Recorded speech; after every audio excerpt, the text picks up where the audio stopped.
Bermeoko EH Bilduk maiatzak 26an ospatuko diren udal hauteskundetara aurkeztuko duen taldea aurkeztu du Beko portalan egindako mitin batean.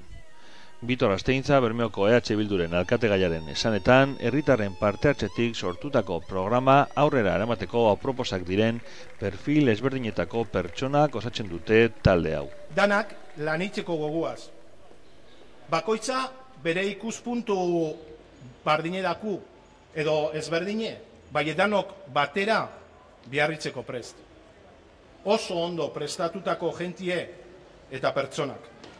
Eta euren esperientziaz eta euren laneko eguneroko lanien, be aportatuko dauie lanien. Konpromisuzko pertsonak, bere eginkizunez, lanak, ikasketak eta zer eginez aparte, guaz, olatuen segiteko konpromisuen pertsonak.